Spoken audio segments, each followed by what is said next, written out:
Hey there! Welcome back to Eureka Moments channel.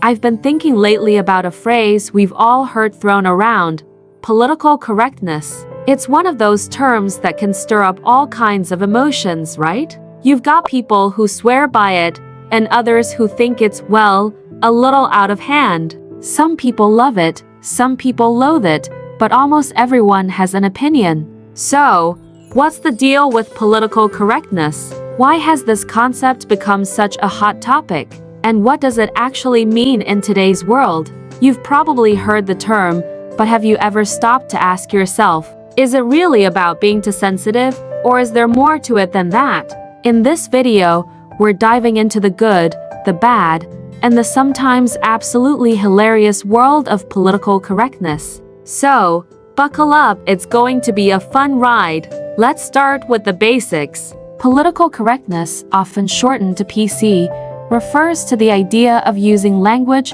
behavior, or policies that are intended to avoid offending or marginalizing groups of people who are socially disadvantaged or discriminated against. Sounds good, right? Well, in theory, it's all about promoting respect, inclusion, and equality. The goal is to ensure that no one feels belittled or disrespected based on their race, gender, sexual orientation, disability, or other personal attributes. Now, let's talk about how it all began. Political correctness really started to gain traction in the 1980s and 1992, especially in the United States. It was part of a broader movement towards social justice, where people began to recognize that the words and actions that may seem harmless to some could actually cause real harm to others. Think about racial slurs or gendered language, for example. Using terms like black or gay in negative ways or assuming that certain stereotypes were true was not okay, and PC culture was meant to challenge those ideas and promote more. At first, it seemed like a pretty good thing. People started changing the way they talked to be more considerate of others. We stopped saying certain things that could hurt people, and instead, we started to think about how our words affected those around us. It was like a societal effort to be kinder, to think before we speak. But here's where it gets interesting. As time went on, political correctness started to feel, well, a little extreme to some people. We've all heard the jokes, right? Oh, I can't say anything anymore without offending someone. Or there's no such thing as free speech when you've got political correctness in charge. And while sure, some of those jokes might be exaggerated, there's a nugget of truth there. At some point, it started feeling like every word we say had to be carefully considered, like we were walking on eggshells around each other all the time. Let's be honest, it got a little overwhelming, didn't it?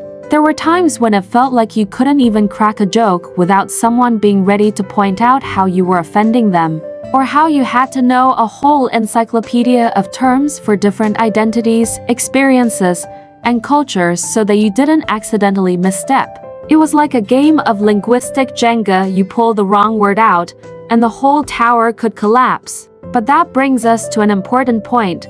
Can political correctness ever go too far? Is it possible to be too PC? Some would say yes, and they argue that in our effort to be sensitive, we've started to lose a bit of our sense of humor. Think about the times you've heard someone say, "I'm offended by that," and you thought to yourself, really? Is that really offensive? It's almost as if, in trying to avoid hurting anyone's feelings, we've taken the fun out of casual conversation or comedy. And that's where things get a bit tricky. On one hand, we want to be inclusive, to make sure that no one feels excluded, marginalized, or put down. But on the other hand, we don't want to live in a world where we can't laugh or express ourselves freely. It's like trying to balance on a tightrope between being considerate and still being able to have a good time. Now, let's take a look at some of the positives of political correctness. It's hard to argue with the fact that sometimes political correctness makes us more thoughtful. It encourages empathy. It forces us to consider the impact of our words before we speak. In a world where certain groups have been systematically oppressed or silenced, PC language has provided a platform for people to speak their truth without fear of being belittled or overlooked. For example, imagine a conversation about disability. PC language encourages us to focus on the person first, rather than defining them by their condition. Instead of saying, "She's a disabled person," we say, "She's a person with a disability." It's a subtle difference, but it's a change that puts the emphasis on the person and respects their dignity. Political correctness also helps to raise awareness about issues that we might not have paid much attention to before. It forces us to reflect on how certain language can perpetuate stereotypes or reinforce harmful attitudes. When used with the right intentions, PC language can bring people together, promote inclusion, and challenge the status quo. But wait, let's not forget the elephant in the room: cancel culture. Yes, the other side of political correctness. While political correctness tries to promote kindness and respect, cancel culture is often seen as the more aggressive, sometimes unforgiving cousin. You know the drill. Someone says something that is perceived as offensive, and boom, people are ready to cancel them. The backlash is swift, and the person is often ostracized, shunned, or publicly humiliated. And here's where it gets messy. In some cases, this kind of call-out culture is a response to real harm, like when someone makes a racist or sexist remark.